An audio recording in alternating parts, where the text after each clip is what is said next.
আসসালামু আলাইকুম রহমতুল্লাহ।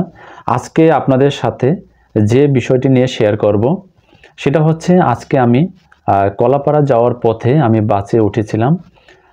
আপনারা একটু চিন্তা করে দেখবেন বিষয়টা। আসলে এটা শুধু আমাদের এই পটুয়াখালী বেল্টের যে এভাবে হয় এটা না, এটা সারা বাংলাদেশের সব জায়গায় এভাবে অহরহ আপনারা দেখতে পাবেন যে আসলে মানুষের বিবেক কোথায় গিয়ে দাঁড়িয়েছে। দেখুন, একটা বাসে কত বয়স্ক লোক, অসুস্থ লোক, কত মহিলা লোক এখানে উঠে থাকে এক জায়গায় যাওয়ার জন্য, কিন্তু সেই লোকগুলো যদি পথে গিয়ে নামিয়ে দেয় তখন তাদের একটা ভোগান্তির মধ্যে পড়ে থাকে তারা।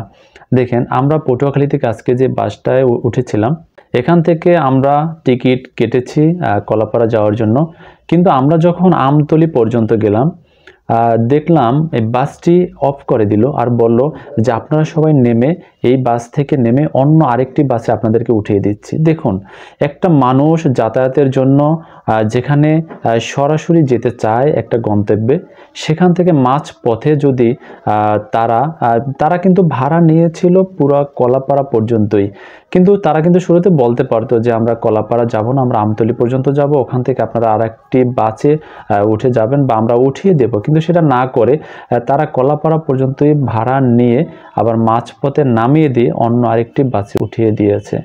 দেখুন তো, এটা আসলে একটা মানুষ, কত বয়স্ক লোক, অসুস্থ লোক এখানে ছিল, তারা কত কষ্ট করে নামলো আবার আরেকটি বাসে উঠলো। দেখুন, একটা মানুষের বিবেক কোন জায়গায় গিয়ে দাঁড়িয়েছে।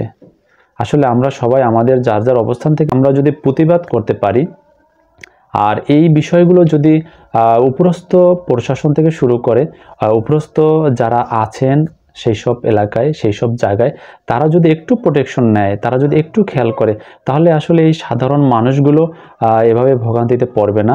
এক এক করে শুধু এটা না, প্রত্যেকটা কাজে যদি মানুষ যার যার অবস্থান থেকে সে যদি তুলে ধরে বা সে যদি একটু খেয়াল করে বা একটু প্রতিবাদ করে, তাহলে আমি মনে করি পুরো বাংলাদেশের সব জায়গা থেকে মানুষের ভোগান্তির দিকগুলো থেকে এড়িয়ে নেওয়া সম্ভব। তো আজ আপনাদের সাথে এই বিষয় নিয়ে একটু চিন্তা করলাম, একটু আলোচনা করে থাকি, কারণ আমরা বাংলাদেশে যেখানেই আমরা বসবাস করি, চলাফেরা করি, আমরা কেউ না কেউ এইরকম পরিস্থিতিতে পড়ে থাকি। আসলে আরেকটি বিষয় আমার মনে পড়লো, এইরকমই আমি তখন বরিশালে চাকরি করি।